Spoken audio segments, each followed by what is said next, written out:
저 보강목 설치, 저걸 이제 제대로 해야 되는데 어떻게 하는 게 제대로냐?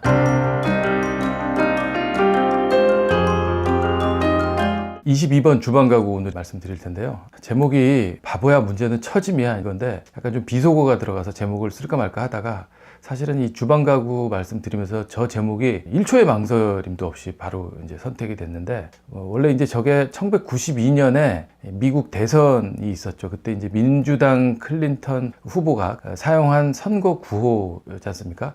바보야 문제는 경제야 뭐 이제 이렇게 얘기해서 It's the economy stupid 뭐 이제 이렇게 나온 건데 아버지 부시의 재임을 뭐 막을 수 있었던 어떤 결정적인 한 방의 슬로건이었었죠. 우리건설 이야기가 정치 채널로 바뀐 건 뭐 그런 건 아니고요. 이 사진 한번 보십시오. 이게 이제 대부분 주방 가구의 하자 뭐 이렇게 얘기를 하면 뭐 문짝 벌어진 거라든지 수직이 안 맞는 거라든지 저런 이제 하자들을 많이 지적을 하시는데 저거는 드라이버로 10초 만에 어떤 해결할 수 있는 방법을 좀 말씀드릴 거고요. 첫 번째가 상부장 탈락은 대형 사고. 이게 정말 큰일입니다. 뭐 사전 징후 없이 이제 상부장이 떨어지면서 다치기도 하고 뭐 이런 일이 발생이 되는데 이건 뭐 아이들 있으신 분들은 꼭 좀 보셨으면 좋겠습니다. 두 번째가 이제 간격이 넓으면 100% 처짐. 그릇을 넣거나 냄비 뭐 이런 걸 넣으면서 좀 굉장히 이게 무겁잖아요. 여러 개가 이제 같이 보관이 되다 보면 선반의 간격이 이게 넓으면 당연히 넓으면 넓을수록 이게 이제 처집니다. 세 번째가 판재는 짧지 않게 구석구석 세심한 마무리 이게 이제 필요하다라는 얘기고요. 네 번째가 마감은 기능상 편리하게 기능적으로 불편함 없이 이렇게 이제 해야 되겠죠. 지금 저게 이제 인터넷에서 다운을 받은 사진인데 저기다 올리신 분이 상부장 탈락을 내가 경험할 줄이야 이렇게 써놓으셨더라고요. 흔치 않은 일이 내가 직접 겪다 보니까 참 황당하다 뭐 이제 이런 내용으로 이제 이렇게 쓰신 건데 3개월 전에 인테리어를 하셨답니다. 저 올리신 분이. 근데 이제 어느 날 저렇게 이렇게 탈락이 돼서 보강목을 튼튼하게 해놓은 사진을 올리셨더라고요. 상부장 탈락하는 사진이 심심치 않게 뭐 많이 나와 있습니다. 저기 보시면 이제 정수기가 이렇게 또 마침 받치고 있어서 많이 떨어지진 않았죠, 왼쪽 편은. 근데 이제 제가 예전에 본 기사에서 친구 집 돌잔치에 이제 엄마가 아기를 데리고 놀러를 갔는데 상부장이 떨어지면서 자기 자식이 저기 이제 깔려서 사망한 사고가 났어요. 굉장히 중요한 일입니다. 인테리어 할 때도 저 보강목 설치 저걸 이제 제대로 해야 되는데 어떻게 하는 게 제대로냐? 15번 천정 몰딩인가요? 거기에서 보여드렸던 사진인데 저게 이제 내림 몰딩입니다. 상부장의 어떤 그 깊숙한 안쪽에 미관적으로 좀 보기 싫은 거를 차단해주기 위한 목적의 몰딩. 뭐 그게 이제 내림 몰딩이고요. 내림 몰딩 하고 나서 상부장을 걸기 위해서 맨 처음 하는 작업이 바로 저 보강목 작업입니다. 저 목재 저렇게 길게 가로로 서 있는 저게 이제 보강목인데 그 저 위에다가 상부장을 박는 거예요. 근데 그냥 단순하게 저렇게 벽에 기다란 목재 박아 놓은 거다 이게 아니고요. 주방은 외기에 면하잖아요. 외기에 면하면은 단열재가 반드시 들어가야 됩니다. 15cm 두께의 단열재가 들어가요.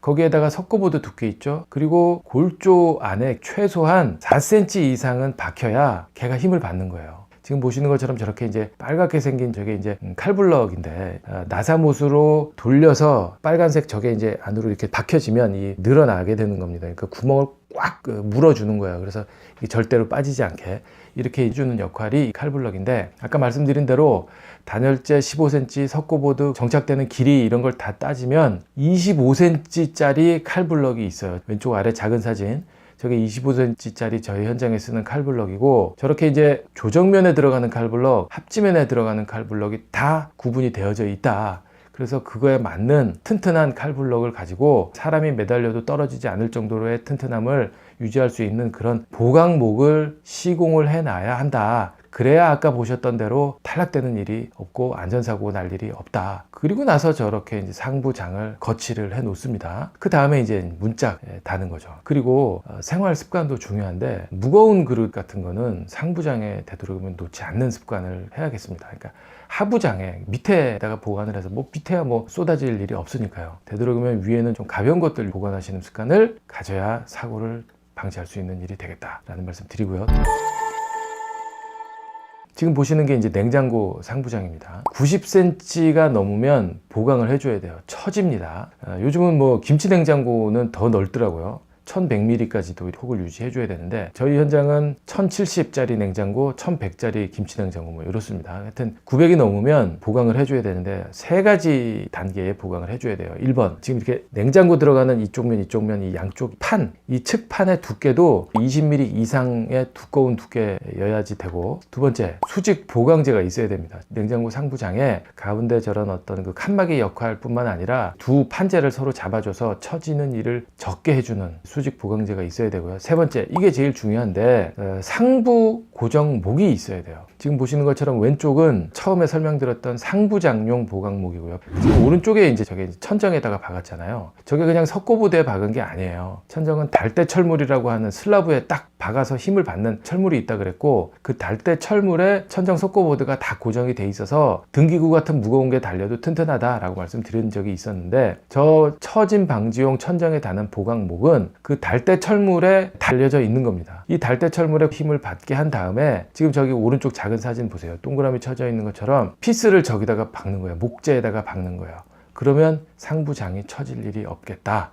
왼쪽이 냉장고고 오른쪽이 김치 냉장고 자리입니다. 이렇게 이제 넓은 곳은 반드시 상부 고정목이 있고 거기에 고정이 돼야 되겠다 라는 거고요. 선반 처짐을 방지하기 위한 턱도 있어야 돼요. 주방 가구는 양쪽으로 문을 열게 보통 돼 있죠. 그리고 가운데에 어떤 그 기준 목이 이렇게 있습니다. 이제 기준 목이 문이 이렇게 닫혀졌을 때 잡아주는 뭐 이런 역할을 하게 되는데, 오른쪽에 조그만한 사진, 저게 이제 다보라고 그럽니다. 현장에서 쓰는 용어 같아요. 저 다보를 중앙의 그 기준목에 안쪽으로 보이지 않게 안쪽으로 고정을 해서, 저 선반이 길잖아요. 저 선반이 이렇게 처지는 거를 가운데에서 지지를 해줘야 이게 이제 처지는 거를 막아줄 수 있다라는 거고요. 지금 이게 보시는 거는 선반이 아예 짧아요. 좀 안쪽에 이제 긴 그릇을 넣을 수 있도록 디자인한 건데 저거 다 고쳤습니다. 저런 경우는 선반을 더 키워서 수납도 많이 할 수 있게 해줘야 되고, 또 다보도 설치를 해서 처짐도 방지할 수 있도록 그렇게 이제 해줘야 되는 거죠. 약간 좀 다른 종류의 처짐인데, 배수관 처짐, 이것도 좀 보기 싫은 것 중에 하나죠. 주름관 으로 돼 있죠. 그 싱크대에서 물이 빠져나가는 관.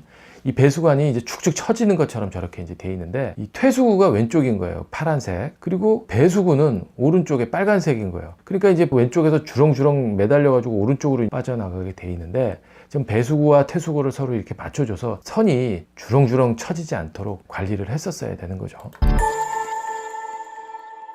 높은 그릇을 넣을 수 있도록 깊이가 깊은 서랍장이 이렇게 한두 개씩 있습니다. 지금 보시는 것도 그건데, 뒷판의 길이가 높아야 되는 거죠.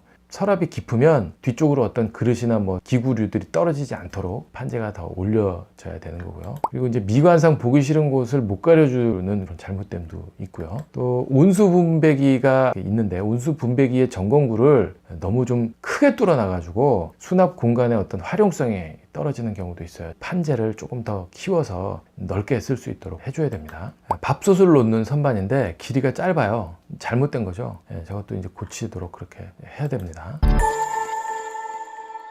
이 손잡이가 좀 불편하게 돼 있었습니다. 이 손이 이렇게 잡혀서 딱 빼기 쉽도록 디자인이 되었어야 되는 건데, 그렇지 못한 경우 고쳐야 되는 거죠.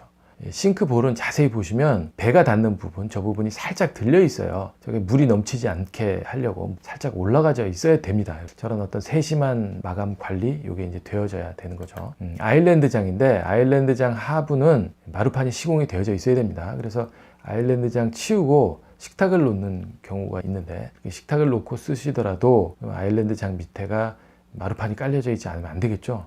그런 불편함이 없도록 해야 되겠고요. 수전 손잡이가 걸려요. 인조 대리석에. 이제 뒷판을 조금 더 밀어서 하든지, 아니면 뭐 가구 상세도를 변경을 해서 수전에 걸림이 없도록 그렇게 이제 바꿔야 되는 거죠. 주방 가구 하부는 바닥에 페인트를 저렇게 칠해야 됩니다. 걸레바지를 떼어내는 경우가 이제 있기 때문인데, 미관상 흉하지 않게 하기 위해서 그렇게 하는 거죠. 서두에 말씀드린 대로 어떤 생활의 팁, 이 사진 한번 보세요. 주방 가구에는 저렇게 경첩이 이제 다 달려져 있는데, 저기 보시면 1번, 2번 십자 드라이버로 조정을 할 수 있는 나사가 있어요. 1번은 살짝 풀르면 문짝을 좌우로 움직일 수가 있습니다. 2번은 문짝이 미세하게 앞뒤로 조정이 돼요. 앞뒤로. 그러면 지금 보시는 것처럼 문짝이 저렇게 살짝 벌어진다거나 수직이 안 맞는다든가 하는 거는 그야말로 뭐 한 10초면은 바로 고칠 수 있는 그런 겁니다. 한번 해보십시오. 절대 어렵지 않습니다.